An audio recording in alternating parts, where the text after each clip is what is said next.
আজকে ফজরের পরে বলছে, ওই যে আব্বা তোমরা শোনো, তোমরা আমার ঘরের ওয়ালারা, আমার বাচ্চা তোমরা শোনো, কোন দিন এমনও তো হতে পারে যে আমিও নাই তোমরাও নাই। মুসলমানের উপরে যে পরিমাণ জুলুম আর নির্যাতন হচ্ছে, সেই জুলুম আর নির্যাতনের শিকার হতে পারে আমিও হইতে পারি, হতে পারে আমার জেনারেশনও হইতে পারে। অতএব আমার শেষ কথা আমি বাচ্চাদেরকে বলছি, যদি কোনোদিন ঈমান ইসলামের জন্য জানও দিতে হয় তো মনে রাখো বাস, আল্লাহকে যেন না ভুলি, কলিজার রক্ত প্রয়োজনে দিয়েই দেব ইনশাআল্লাহ।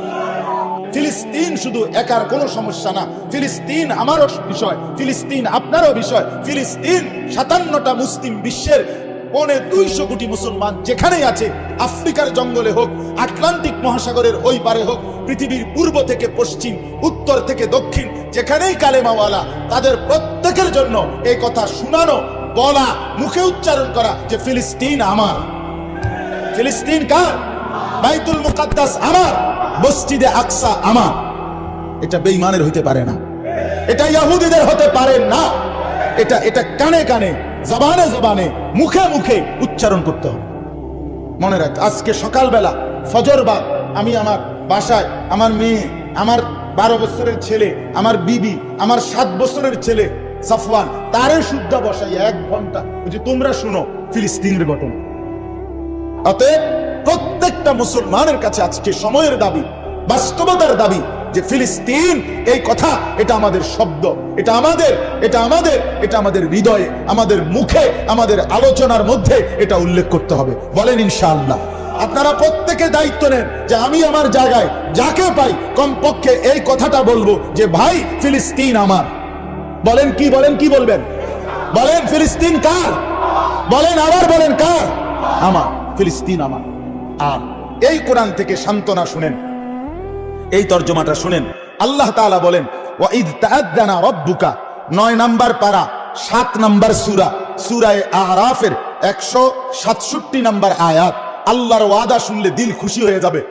আল্লাহ কি বলছে দেখেন, ওয়া ইজ তাআযানা রাব্বুকা, হে নবী আপনার রবের সিদ্ধান্ত জানিয়ে দিলাম। আল্লাহ বলতেছে, লা ইয়াবআসান্না আলাইহিম ইলা ইয়াউমিল কিয়ামাতি মান ইয়াসুমুহুম সুআল আযাব। আমি আল্লাহর ওয়াদা কিয়ামত পর্যন্ত, ইলা ইয়াউমিল কিয়ামা, এ পুরা আয়াত না বুঝলো, ইলা ইয়াউমিল কিয়ামা এই কথাটা বুঝিনি। এটা যে কিয়ামত পর্যন্ত এই কথাটা বুঝছেন, ওই যে পুরা সৌদি আরব পুরা সব না বুঝলো, আজানটা যে বাংলা দিছে এটা বুঝছেন তো, তাও এটা যে বাংলায় কইছে কিয়ামত এটা বুঝছেননি, অর্থাৎ কিয়ামত পর্যন্ত। আল্লাহ বলেন আমার ফয়সালা বন্ধু, লা ইয়াবআসান্না আলাইহিম, আমি আল্লাহ কিয়ামত পর্যন্ত আমার মনোনীত বান্দাদের মধ্য থেকে এমন একটি দল, এমন একদল ব্যক্তি, এমন একটি দলকে পাঠাইতেই থাকবো যারা এই ইহুদিদেরকে সর্বোচ্চ কঠিন মর্মান্তিক শাস্তি, আযাব দিতেই থাকবে। এটা আল্লাহর ওয়াদা, ইলা ইয়াউমিল কিয়ামাতি মান ইয়াসুমুহুম সুআল আযাব। অতএব এটা সময়ের ব্যবধান, এটা সময়ের ব্যবধান। এই পর্যন্ত কখনোই পৃথিবীর ইতিহাসে ইহুদি জাতি লম্বা সময় জুলুম করে, নির্যাতন করে, অন্যায় করে, মানুষকে খুন করে এই বেঈমানরা কোনো সময় লম্বা দীর্ঘদিন টিকে নাই। এখনকার বেঈমানরাও টিকবে না। আল্লাহর ওয়াদা এটা, আল্লাহর ওয়াদা এটা।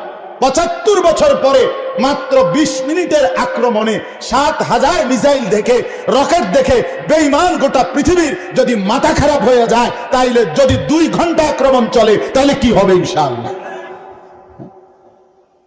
কোন সুন্দর মুমিনের রক্ত, ইনশাআল্লাহ মুমিনের রক্তের উপরে ঈমানের গাছ উঠবে। মুসলমানের, মজলুমের রক্তের উপরে ইসলামের বিজয়ের নিশান, পতাকা উড়বে ইনশাআল্লাহ। এই জন্য আল্লাহর ওয়াদা। আল্লাহ বলেন বন্ধু আমি জানিয়ে রাখলাম, ইহুদি, এটা ইহুদিদের ব্যাপারে আয়া, একেবারে স্পষ্ট আয়া, লা ইয়াবআসান্না আলাইহিম ইলা ইয়াউমিল কিয়ামা, কিয়ামত পর্যন্ত আমি এমন দল রাখবো, এমন গ্রুপ বানাবো যারা এই ইহুদিদেরকে কঠিন শাস্তি দিবে, কঠিন শাস্তি দিবে।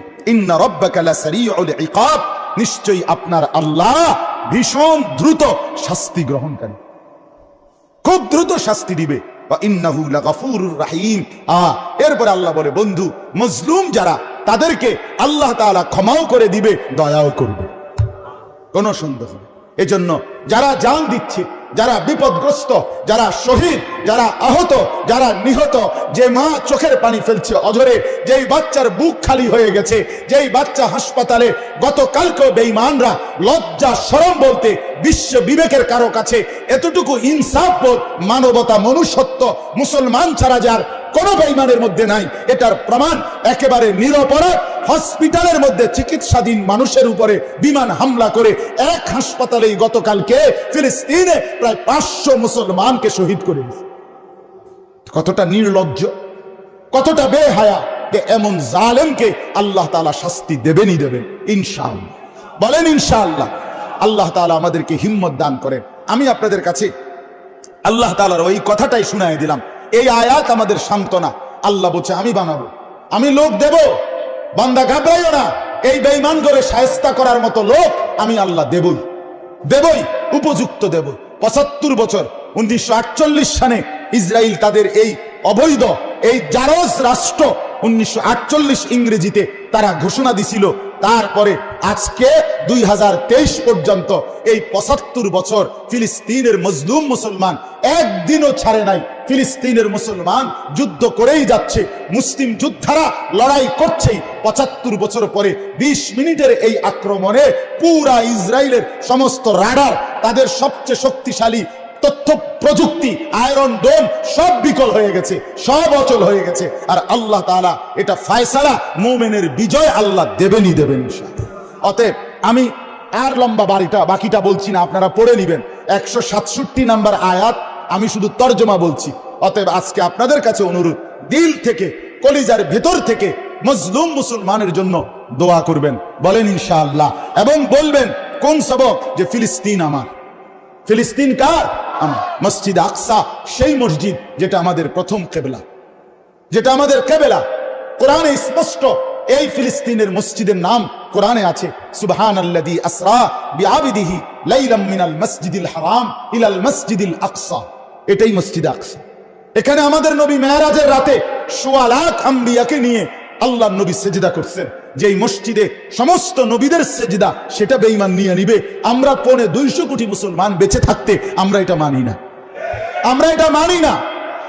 কিভাবে কি হবে, কিভাবে আমরা আমাদের জন্য আমরা আমাদের কুরবানি কিভাবে দিতে পারি রাত গভীরে আল্লাহর কাছে বলেন। আমাদের আল্লাহই আমাদের একমাত্র উত্তম ফয়সালা করেন, ঠিক কিনা? আমাদের কেউ নাই, আমাদের জাতিসংঘ নাই, আমাদের কোনো দোস্ত নাই, আমাদের পৃথিবীর কেউ নাই, আমাদের একজনই, তিনি আমাদের আল্লাহ। আমাদের কে বলেন? হাসবুনাল্লাহ ওয়া নি'মাল ওয়াকিল। আল্লাহই আমাদের জন্য যথেষ্ট। ইতিপূর্বে আল্লাহই সাহায্য করেছেন।